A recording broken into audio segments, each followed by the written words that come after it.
கர்த்தருக்கு சோத்திரம். இன்றைய காலை மன்னா எல்லாவற்றையும் இழத்தல். நீங்கள் பரலோகத்தில் அதிக மேன்மையும் நிலையுள்ளதுமான சுதந்திரம் உங்களுக்கு உண்டென்று அறிந்து உங்கள் ஆஸ்திகளையும் சந்தோஷமாய் கொள்ளையிட கொடுத்தீர்கள். எபிரேயர் 10:34.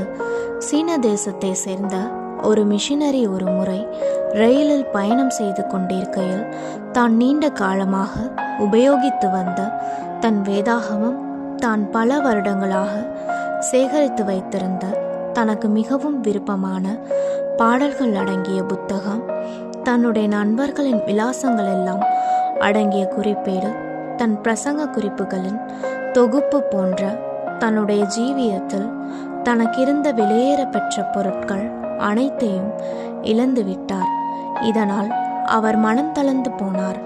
அப்போது கர்த்தர், என் மகனே, நீ உன்னுடைய வேதாகமத்தை இழந்து போனாயே அன்றி அவ்வேதாகமத்தை ஆக்கியோனை இழந்துவிடவில்லையே.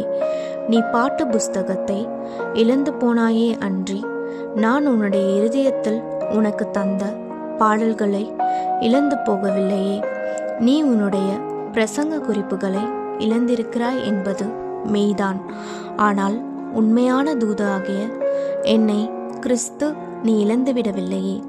உன்னுடைய நண்பர்கள் அனைவருடைய விலாசங்களும் அடங்கிய உன்னுடைய குறிப்பேட்டை நீ இழந்து போயிருப்பினும் உன்னுடைய நண்பர்களை இழந்துவிடவில்லையே என்று அவரோடு பேசினார். இதை கேட்டவுடனே அம்மிஷனரி அதிகமாக ஊக்குவிக்கப்பட்டு கர்த்தரில் களி கூற துவங்கினார்.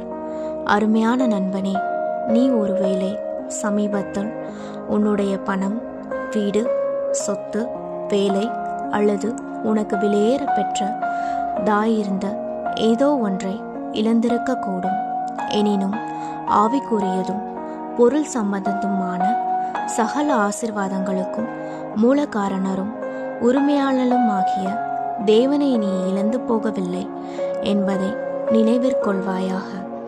ஜீவனுக்கும் தேவ பக்திக்கும் வேண்டிய யாவற்றையும் அவருடைய திவ்ய வல்லமையானது நமக்கு தந்தருளி இருக்கிறது.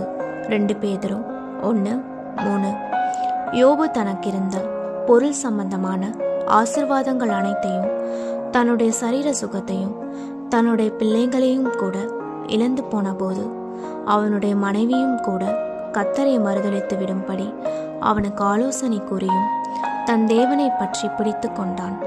இறுதியாக அவன் தன்னுடைய தேவனை இன்னும் அதிக நெருங்கிய விதத்தில் அறிந்து கொண்டான். என் காதினால் உம்மை குறித்து கேள்விப்பட்டேன், இப்பொழுதோ என் கண் உம்மை காண்கிறது.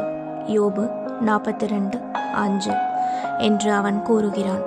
அவன் இரட்டிப்பாக ஆசீர்வதிக்கப்பட்டதுடன் கர்த்தருக்காக ஒரு அற்புத சாட்சியாகவும் மாறினான்.